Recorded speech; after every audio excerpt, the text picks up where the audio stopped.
Just remember, FPL is tough, but you are tougher.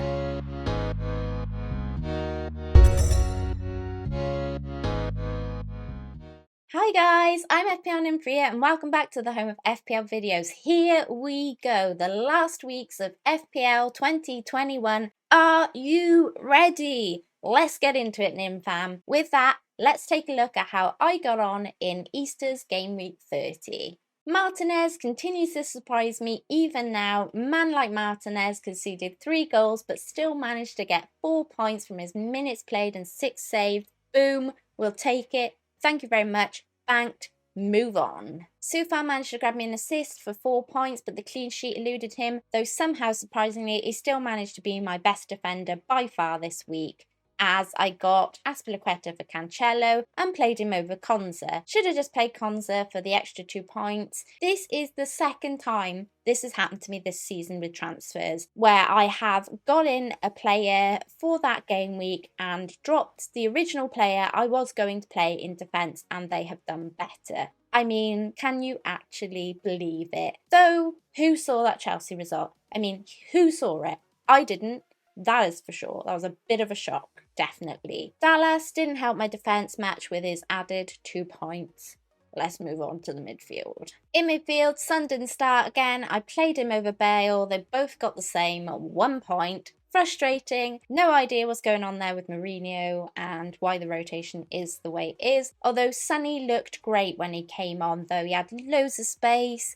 You know, he was getting into the right places. He just wasn't necessarily receiving the ball at the right time. I really think there was a couple of times where if the right passes had happened, he would have been in on goal and would have managed to get us some return. So, yeah, I was surprised he didn't get something because he looked great when he came on. Bruno chipped in with an assist, which happened to hurt me, though, as he was second most captain this week. Slightly frustrating, but we take the 5 points. Rafinha added to my points with a lovely goal. Fantastic goal. Again, could have had way more points though. Still feel like every week we're just waiting for that haul to happen from him. Like it's just there and it just never comes. So, talking of hauls, can we just take a moment for Jesse Lingard though? Can we? Seriously? What a G. What a G. Proper saved my bacon this week. I was teetering on a red arrow until his haul, a goal, assist, 3 bonus points despite getting yellow card. Yes,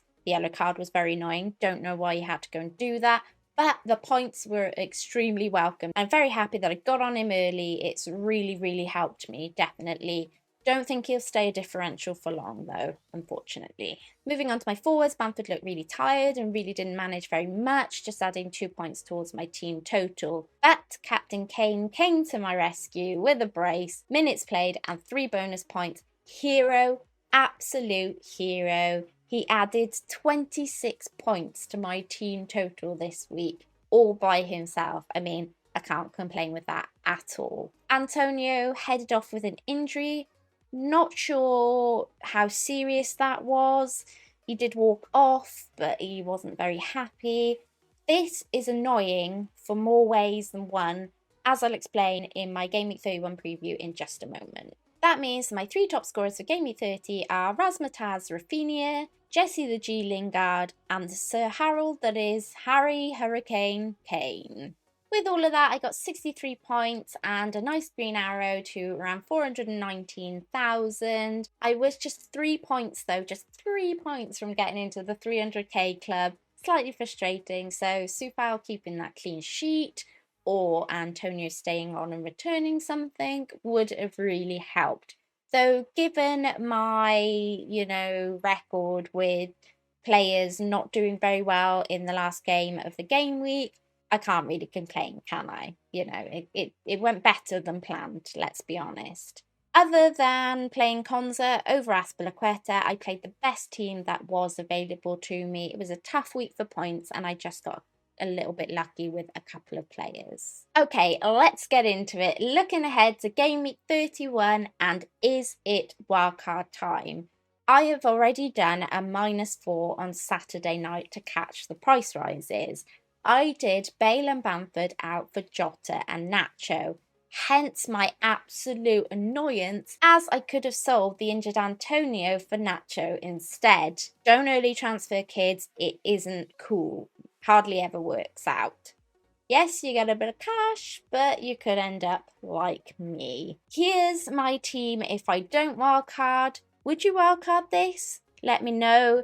It looks okay. You know what? It looks okay. It gives me another week or two to see what might happen with the fixtures. Allows me to have another look at certain players. There's lots of advantages to not using it this week, and maybe means I can kind of work down the line a little bit until I know a bit more about the blanks and doubles. However, should I get ahead of the curve? Here's a few wildcard drafts and my thinking if I do hit the button. I have a bench boost still to use, so unfortunately I can't fill my bench with fodder, so slightly frustrating there. However, that may not work out badly, to be honest, given the amount of rotation there has been this season. The big question for me is Salah or no Salah going forward, really. A Salah draft gives you a lot less than a Salahless draft does. This is a Salah draft, means I likely have to keep Martinez, which despite his fixtures, I think I'm fairly happy with. You know, even in the difficult fixtures, he still doesn't do badly and gets the saves, so you know he's not a bad shout.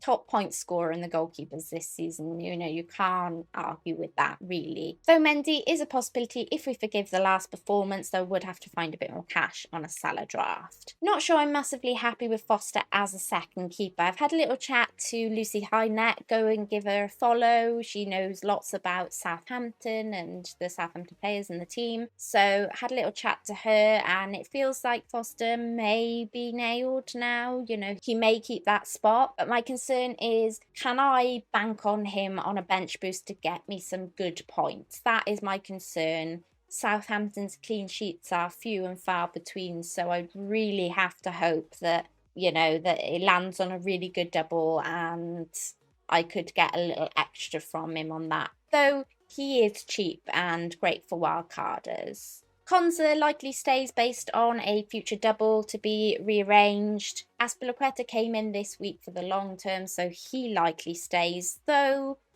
Rudiger, I think, will now play until the end of the season. I think he just got rested because he played a lot of games in the international duty and they clearly missed him. So yeah, I feel like that might be another reason for not wildcarding, because I can get another look to see if Rudiger starts and whether Chelsea are a lot more solid when he's back. Cody has great fixtures. I'm yet to be convinced on him, and last night confirmed that with me. He feels like a very community pick. Great fixtures. But, you know, Wolves is still conceding goals. So, yeah, a little bit unsure on that one. Diaz feels the best, safest City defensive asset, you know, other than Edison. But it's a bit boring, really, isn't it? Let's be honest. I might stick with Stones. I've enjoyed owning him. Basically, it's Stones with his rotation and hauls versus the consistency of Diaz. Though, come on, Diaz is due a rest at some point, right? I mean, he can't keep getting flogged every week. Surely not.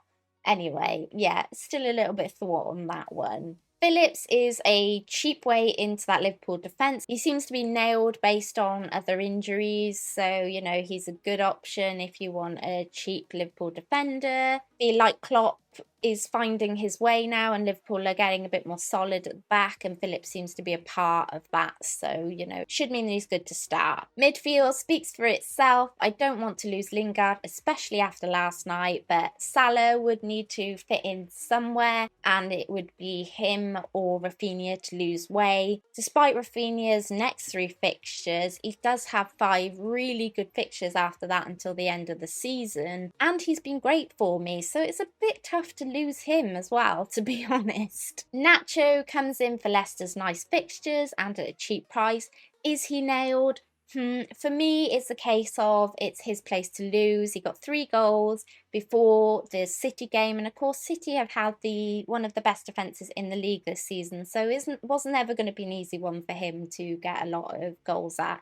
But I really do feel like it's his place to lose because he's done really well for Leicester, so hopefully with the new contract and things it means that he's nailed, but obviously you know, this is FPL and nothing's a given. Kane keeps his spot, and then I'm deciding between Ollie and Antonio. Obviously, the Antonio injury depends on what that is and how long that is. Ollie does have the double banked. A lot of people don't like owning Ollie though. They find him quite frustrating to own. I find it difficult watching him not owning him because he looks quite attacking most games. I'm thinking with Grealish back, it could be a possible option. Also, another very cheap option could be Vidra at a cheap price. He seems to be getting the game time now because of injuries. I did look at Adams, was very tempted by Adams. Him not starting in the last match has me a little bit spooked now. Feel like with Ings back there could be some rotation going there. So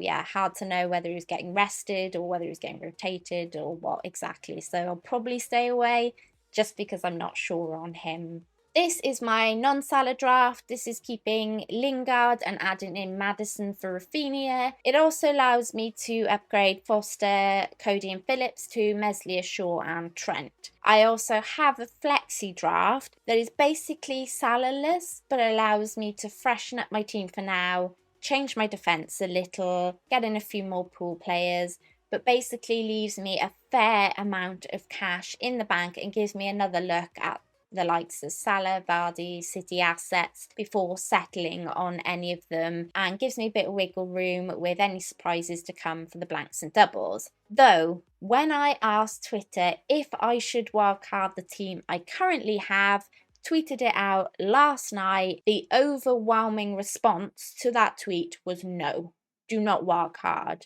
There's like 3 or 4 players that need to be changed up in your team, but they're not something that has to be done right now. So let me know what you guys think in the comments below. NimFam, you know I love to hear from you. What do you think? Should I wildcard this team? Let me know in the comments below. And while you're at it, please don't forget to like and subscribe too. Every little helps. My Game Week 31 captain is still up in the air given I'm unsure what I'm doing with my wildcard yet. It's still on Kane at the moment given his 2 goals and 1 assist in the reverse fixture earlier on in the season against United. But you know what? Liverpool assets could be great this week. City assets, people seem to think that Leeds will just roll over to City, so they could also be a shout. Doesn't really feel like there's a week where there's one premium player that's kind of dominating, which is kind of cool because it means there'll be lots of different captains this week. So I'm unsettled myself, but at the moment it's on Kane. Players I think could be worth some consideration for Game Week 31 and beyond are Trent. I mentioned Jota last week, so hopefully some of you jumped on him based on that. I didn't. I should have listened to my own advice. Trent looked back to his best against Arsenal and managed an attack in return with an assist for 12 points. Great fixtures ahead too. And the second player is Maddison, only just back from injury but looked great in his 18 minutes against City, and he's on everything too, isn't he? He takes a lot of free kicks and corners and things like that. So yeah, definitely worth a shout going forward. And lastly, moving on to my trending transfers this week, let's take a look at the players in and out ahead of Game Week 31. Of the goalkeepers, Foster is the trendiest goalkeeper in with 26,000+ purchases at the time of recording this, likely owing to his cheap price for wildcarders. Mendy is the next highest goalkeeper in with over 24,000 buys. Martinez is the most transferred out goalkeeper despite being the top goalkeeper in points with 28,000+ sales. The next highest out is McCarthy with 18,000+ sales. Of the defenders, Dallas is leading the way out still with 58,000+ sales. Cancelo is the second most sold this week with over 52,000 managers selling on the City defender. Trent is the trendiest defender in this game week after his assist against Arsenal with 61,000+ purchases. Diaz is the second most bought defender with over 46,000 buys. In midfield is where the majority of movers and shakers are. Jota is the trendiest midfielder in by far this week with 341,000+ buys. Lingard is the second most transferred in with over 131,000 buys. Bale is the most switched out midfielder this week with 175,000+ sales. The rotated David Gundogan is the next highest midfielder sold this week with over 141,000 sales. Up front, Bamford is the trendiest forward out again this week with 88,000+ managers moving on the Leeds man. Watkins is the second most sold forward this week with over 58,000 sales. Iheanacho is the front runner in the forwards category this week with over 76,000 purchases. Kane is the second most bought forward ahead of Game Week 31 with 69,000+ buys. And that's it, you guys. Thanks for watching. Lots of luck for Game Week 31. Please don't forget to check out the sponsors of this video, fantasyfootballfix.com. And before you go, please don't forget to like, share, subscribe and hit that notification bell. Until next time, Nympria out.